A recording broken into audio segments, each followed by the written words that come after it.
Hello दोस्तों, नमस्कार। आप सभी का स्वागत है डीआरके टीवी पर। मैं हूं आपका दोस्त डॉक्टर कन्हैया, बीकानेर, राजस्थान से।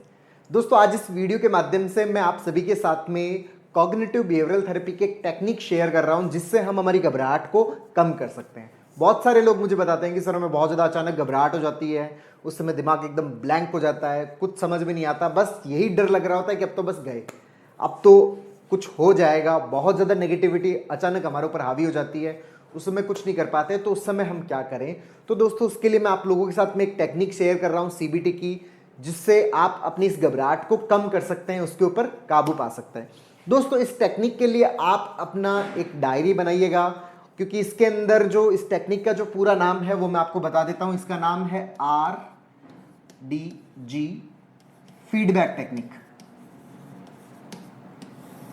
ये जो सीबीटी की जो टेक्निक है, जो एंजाइटी के अंदर, पैनिक के अंदर, घबराहट के अंदर बहुत ही जबरदस्त तरीके से काम करती है, जो RDG feedback technique.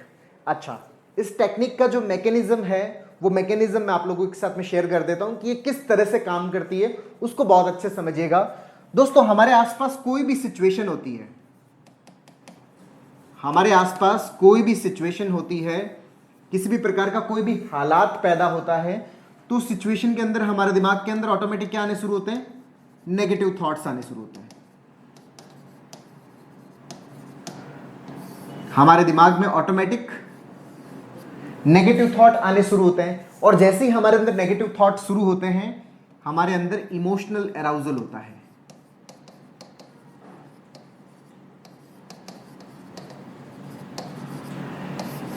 Emotional arousal का मतलब हमें घबराहट होना शुरू होती है, डर लगना शुरू होता है, बहुत ज़्यादा घबराहट सी होने लग जाती है।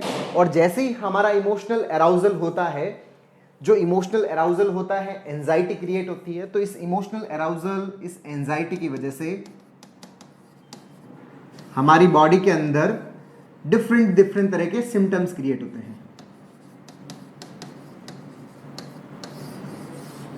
डिफरेंट डिफरेंट तरह के सिम्टम्स क्रिएट होते हैं। वो psychological symptoms, emotional symptoms, physical symptoms, body के अलग अलग हिस्सों के अंदर प्रॉब्लम्स होना, धड़कन का बढ़ना, नींद की प्रॉब्लम होना, सांस में दिक्कत होना, छाती में जो दर्द होना, चेस्ट में पेन होना, पेट में गड़बड़ होना, कॉन्स्टिपेशन, लूज मोशन, पूरे दिन थकावट सी महसूस होना, ये अलग अलग तरह के सिम्टम्स पैदा होते हैं। और इन सिम्टम्स की वजह से, जो ये सिम्टम्स पैदा होते हैं, इन सिम्टम्स की वजह से फिर से और ज्यादा नेगेटिविटी क्रिएट होती है। ये जो सिम्टम्स है फिर किसकी तरह वर्क करते हैं? सिचुएशंस की और ज्यादा नेगेटिविटी क्रिएट होती है, और ये जो नेगेटिविटी और ज्यादा इमोशनल अराउजल करवाती है, फिर हमारा मामला और ज्यादा बिगड़ जाता है। अच्छा, जब हमारा इमोशनल अराउजल होता है ना दोस्तों, तो इमोशनल अराउजल के कारण हमारे अंदर पैसिव अटेंशन क्रिएट होती है,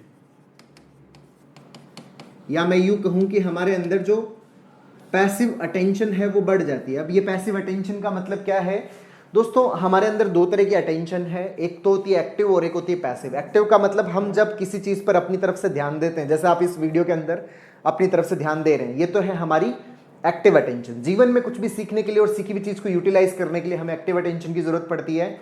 और जब हम अपनी तरफ से किसी चीज पर ध्यान देना चाहते हैं, लेकिन हमारा ध्यान उस चीज पे नहीं जाता, हमारा ध्यान कुछ और चीजों में चला जाता है। सर, हम कोई भी पढ़ाई करते हैं ना, ध्यान कहीं और चला जाता है, किसी और जगह पे ध्यान चला जाता है। इसको बोलते हैं पैसिव अटेंशन। पैसिव अटेंशन के अंदर व्यक्ति अपनी सीखी हुई चीजों को यूटिलाइज नहीं कर पाता। जो उसने अपने जीवन में सीखा है, जो उसने अपने जीवन में याद किया है, जो भी स्किल डेवलप की है, जो भी पॉजिटिविटी सीखी है, वो पैसिव अटेंशन में काम नहीं आती। तो यहां पर जो हमारी सीखी हुई पॉजिटिविटी है,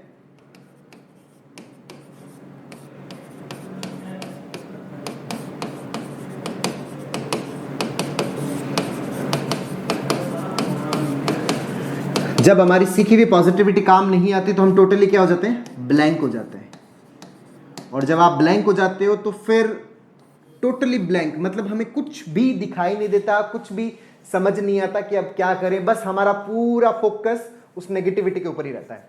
और जब उस नेगेटिविटी के ऊपर पूरा फोकस रहता है तो फिर और हमारा इमोशनल अराउजल होता है, और ज्यादा घबराहट होती है, और हम पैनिक में चले जाते हैं।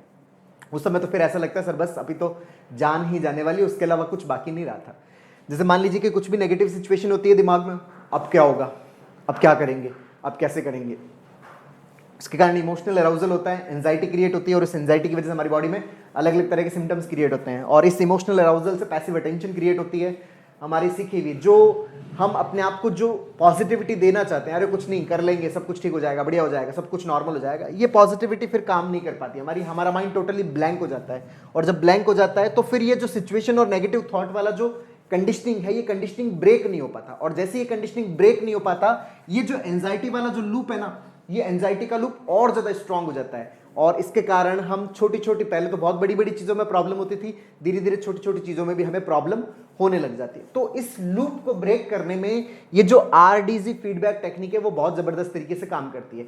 इस लूप को ब्रेक करने में ये RDZ फीडबैक टेक्निक, जो कि CBT की एक टेक्निक है, ये टेक्निक बहुत जबरदस्त तरीके से काम करती है। किस तरह से काम करती है वो मैं आपको समझाता हूं। दोस्तों, ये एंजाइटी का लूप ब्रेक हो, इसके लिए बहुत जरूरी है कि ये जो सिचुएशन और नेगेटिव थॉट के बीच की जो कंडीशनिंग है ये ब्रेक हो। ये कंडीशनिंग तभी ब्रेक हो सकती है जब हम इस नेगेटिव थॉट की जगह अपने आप को डाइवर्ट कर पाएं, इस नेगेटिव थॉट की जगह अपन अपने आप को पॉजिटिव कर पाएं।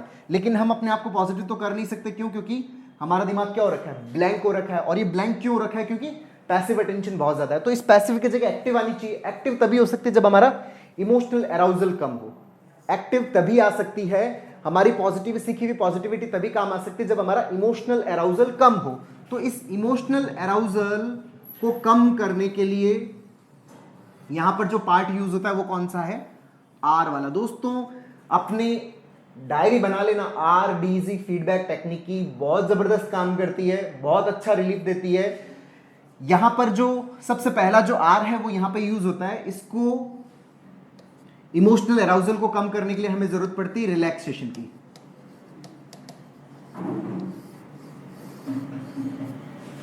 इमोशनल अराउजल ये कम होना चाहिए, इसके लिए हम क्या यूज करते हैं? Relaxation. First word is a relaxation. इसके लिए आप डीप ब्रीथ एक्सरसाइज यूज कर सकते हैं। आराम से रिलैक्स होकर अपने आप को शांत करने की कोशिश करिए। रिलैक्स, धीरे धीरे लंबा और गहरा सांस लीजिए, सांस को रोकिए, मन ही मन 5 तक गिनिए, उसके बाद धीरे धीरे अपने सांस को छोड़िए। अपने आप को अफर्मेशंस दीजिए कि मैं शांत हूं, मैं स्वस्थ हूं, मैं कॉन्फिडेंट हूं। पूरा धीरे धीरे सांस छोड़ दीजिए। फिर से धीरे धीरे लंबा और गहरा सांस लीजिए, सांस को रोकिए, 5 तक काउंट कीजिए, अपने आप को अफर्मेशंस दीजिए। ऐसा 5 टाइम कीजिए। जितना स्लोली कर सकते हैं उतना स्लोली करिए। 5 टाइम ब्रीदिंग एक्सरसाइज यूज कीजिए।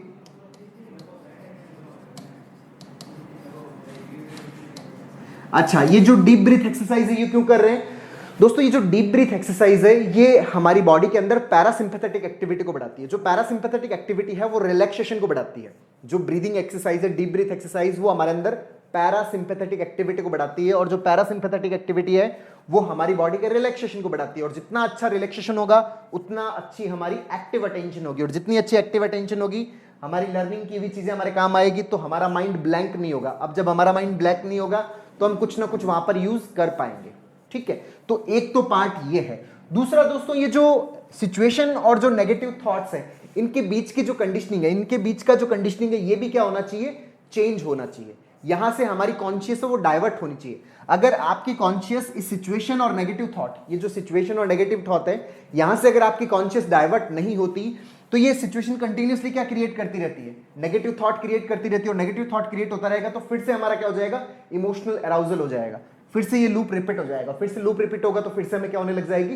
प्रॉब्लम होने लग जाएगी। तो यहां पर क्या होना चाहिए? ये दोनों ब्रेक होना चाहिए। ये दोनों तभी ब्रेक हो सकता है जब इस नेगेटिव की जगह हम अपने आप को कुछ रेडीमेड, अपने आप को कुछ पॉजिटिव सेल्फ टॉक देवे। Design positive self talk.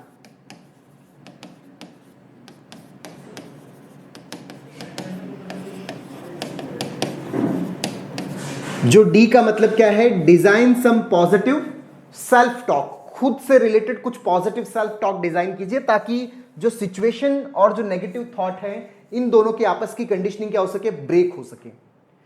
क्योंकि हमारा खुद वाला सिस्टम तो काम नहीं कर रहा।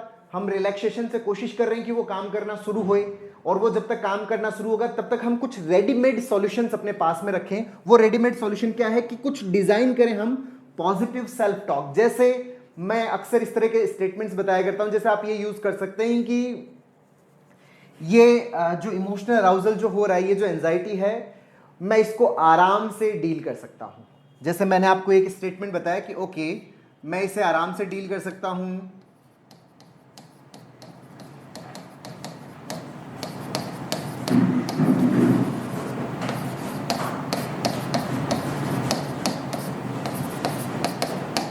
अपने बॉडी के अंदर जितने भी ये सिम्टम्स क्रिएट हो रहे हैं ना दोस्तों, हमें इनसे डरना नहीं है, हमें इनको रेजिस्ट नहीं करना, हो रहे हैं बस होने दीजिए, कोई प्रॉब्लम नहीं है। अपने आप को बस एक पॉजिटिव सेल्फ टॉक करिए कि ठीक है, हो रहे हैं, कोई दिक्कत नहीं है, मैं इनको आराम से डील कर सकता हूं।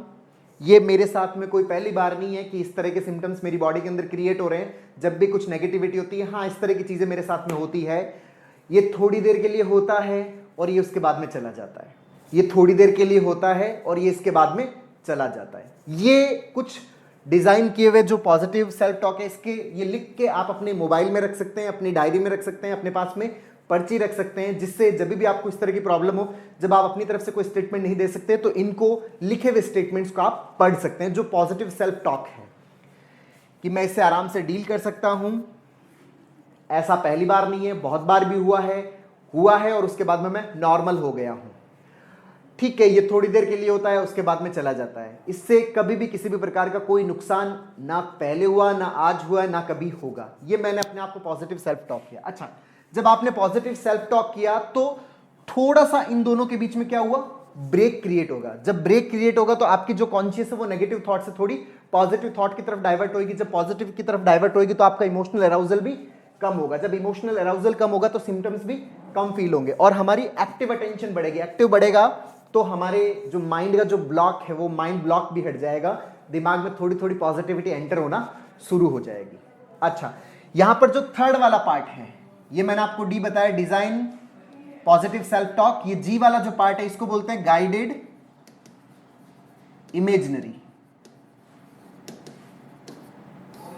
अब दोस्तों हमने एक बार अपने आप को पॉजिटिव सेल्फ टॉक कर लिया, लेकिन अगर हम जैसे ही अपने आप को ब्रेक करते हैं, चूंकि हम उस नेगेटिव सिचुएशन के अंदर है, फिर से हमारे दिमाग के अंदर क्या क्रिएट होने लगेगा, जो सिचुएशन जिससे कारण हमारे नेगेटिव थॉट क्रिएट हो रहे थे, इसलिए मैं उसको नेगेटिव सिचुएशन बोल रहा हूं।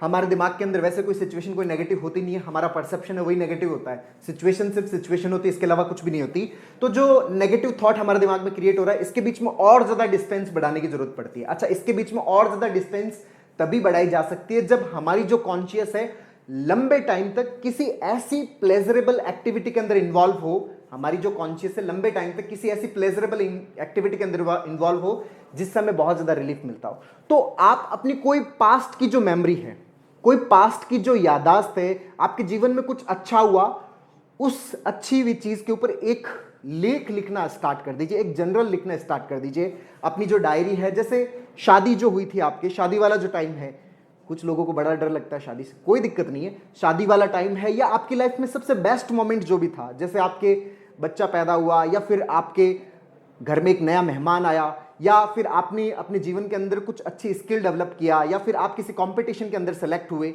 कोई अच्छी सी मेमोरी, उसका पूरा पॉइंट टू पॉइंट डिस्क्रिप्शन है वो अपनी कॉपी में लिखना स्टार्ट करिए। एक पूरी स्टोरी लिखिए बहुत अच्छे से, जो आपके लाइफ का सबसे अच्छा मोमेंट है, बेस्ट मोमेंट है, एक एक डिटेल को शामिल करते हुए उसके अंदर लिखिए, पूरी स्टेप बाय स्टेप, बहुत ही ज्यादा डिस्क्रिप्टिव वे में, चाहे 1 पन्ना 2 पन्ना 3 पन्ना 4 पन्ने 5 पन्ने भरे, पूरी बहुत अच्छे से डिस्क्राइब करते हुए उसको लिखें। अब आप जैसे ही उसको लिखेंगे तो आपकी कॉन्शियस उसके अंदर क्या होगी, एब्जॉर्ब होगी। जब आपकी कॉन्शियस एब्जॉर्ब होगी तो आपकी कॉन्शियस लंबे टाइम तक डाइवर्ट हो पाएगी और आपका इस सिचुएशन के साथ में सूदिंग जो आपकी फीलिंग्स है, उस सूदिंग फीलिंग की आपके साथ में क्या हो पाएगी, कंडीशनिंग हो पाएगी। जब कंडीशनिंग हो पाएगी तो नेक्स्ट टाइम जब ये सिचुएशन आएगी, हमें इतनी ज्यादा घबराहट नहीं होगी, हमारे अंदर इतनी ज्यादा नेगेटिविटी क्रिएट नहीं होगी। क्यों? क्योंकि हमने गाइडेड इमेजिनरी के माध्यम से एक जो पॉजिटिव फीलिंग है, उस पॉजिटिव फीलिंग को इस सिचुएशन के साथ में क्या कर दिया, कनेक्ट कर दिया, जोड़ दिया, तो हमें थोड़ा बहुत ईजी फील होने लगेगा, अच्छा फील होने लगेगा। तो ये तो है इसके 3 पार्ट, RDZ, मतलब relaxation, design positive self talk and guided imaginary. अब इसका जो चौथा पार्ट है जो है फीडबैक वाला पार्ट। जब भी आप दोस्तों इस टेक्निक को यूज करते हो तो हमेशा फीडबैक दीजिए अपने आप को। अगर आप फीडबैक नहीं देते तो ये जो लूप है ये स्ट्रांग नहीं बनता, इस टेक्निक को आप नेक्स्ट टाइम और अच्छे से आप यूज नहीं कर पाते। तो अपनी डायरी के अंदर 3 पॉइंट्स बनाइए। सबसे पहला पॉइंट, जब आप इस RDZ फीडबैक को यूज करते हो, इस RDZ फीडबैक को यूज करते हो तो आपको कितना आराम मिला है, इसके अकॉर्डिंग अपने आप को फीडबैक दीजिए। सबसे पहला, कोई आराम नहीं। अगर कोई आराम नहीं है तो फिर से इसको यूज करिए। सेकेंड ऑप्शन अपने आप को दीजिए, थोड़ा आराम मिला। हमेशा अपने आप को फीडबैक दीजिए। तीसरा जो पार्ट है, बहुत आराम मिला।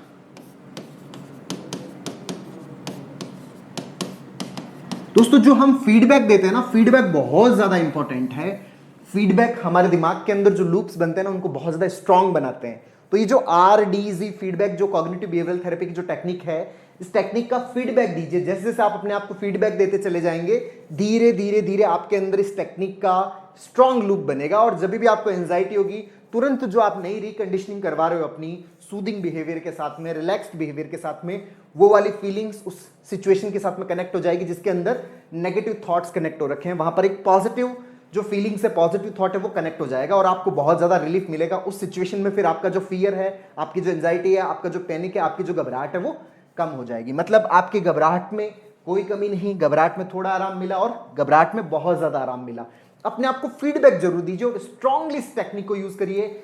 ये आपकी घबराहट को बहुत हद तक कम कर देगी, खत्म कर देगी। दोस्तों इस तरह की जो CBT की जो टेक्निक्स है, ये बहुत ज्यादा इंपॉर्टेंट है। हम लोगों ने दोस्तों CBT कॉग्निटिव बिहेवियरल थेरेपी का एक पूरा स्टेप बाय स्टेप लर्निंग का पूरा कोर्स लॉन्च किया हुआ है, जिसका लिंक है वो नीचे डिस्क्रिप्शन में मिल जाएगा, जिसमें इस तरह की बहुत सारी टेक्निक्स हैं जो हम यूज करते हुए अपने आप को और बेहतर बना सकते हैं, अपने आप को और ज्यादा रिलैक्स्ड बना सकते हैं।